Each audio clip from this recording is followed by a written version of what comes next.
Love has to be reflected in our actions. Love, according to Hindu tradition, is bhakti. And action, as a result of this bhakti, is karma. When I love my mother, when I love my brother, when they're in trouble, should I say I love them, send a beautiful card and gifts? No. Should I send my mother to nursing homes? No. I better act. One who changed my diapers and slept on the different side of the bed, one who would not resist or cry away because you wetted the bed, she might sleep on the same side and give you the dry spot on the bed. But when she needs you today and you say, "Oh, I have to send her," what sort of a love are you claiming for your dear ones? Love has to be reflected in our actions. Love, according to Hindu tradition, is bhakti. And action, as a result of this bhakti, is karma. So we have bhakti yoga, means integration through love. It has to result in action.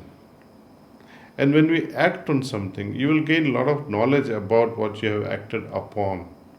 So you become enriched with the knowledge that when I love something and I do something about it, my knowledge increases manifold. I become aware of so many things in life which otherwise I would have missed only if I had claimed myself that I love, but there is no action, then you miss out on everything else. So love is not just for the sake of saying I love, love, love. That is not love. That is just consoling yourself that I am loving. Most important thing, when you love someone, you better act so that others' life flourishes with happiness, with peace, or at least no anxiety or no stress should remain with them. I may not contribute positively, but I should not add burden to their life. Still, I would not say this is love, because love is something more sublime than all these things. Would you say I sacrifice for my mother? No. Mothers, they don't use such words when they do things for their child. They don't say I sacrificed for you, my boy. Then why must I say I sacrifice something? My time, my job, my vacation, my wife, my children, in looking after you? So I think this is a burning question in day and age of today, where most elderly parents are sent out to nursing homes. It's the biggest tragedy. And we all, as humanity, gonna pay a price for it.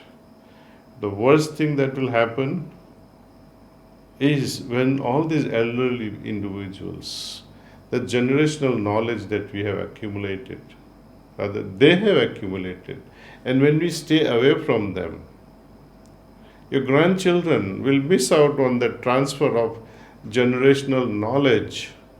Not just the knowledge, but watch an old man and an old lady sitting together and talking in silence or communion.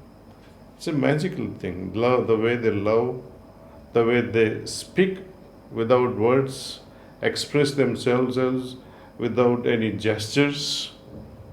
These are fundamental things, and the kind of knowledge transfer that our children will not have in the absence of grandparents, because they are spending time elsewhere and you are spending time elsewhere. So these bridges, I call, which connects humanity one generation after another generation, this breaking of generational wisdom, or breaking of wisdom bridges. In the absence of all these things, we will not be able to connect the wider gap each generation is creating today. And it is, unfortunately, is going to lead us towards disasters. Small things, as they say, a little butterfly flapping its wing in Amazonian jungles can create a storm in Canada. But this is not merely one butterfly flapping its wing. Every family is flapping their wings and keeping away their elderly parents. It has to be watched. I'm not here to soothe and console and argue with you that, oh, they will have their freedom in nursing homes. I dare you challenge today. Why don't you have freedom from others and lead a single life? You'll be happier, no? Why do you need a company of some romantic companion? It is because your desires, your greed, your passion is so badly motivated in modern day life that you ignore those who cared for you, who loved you, and most importantly, who brought you into this world. So we should never forget that love aspects. See. And once we start disrespecting this, we disrespect God, we disrespect the whole universe, and mind you, only hell is waiting.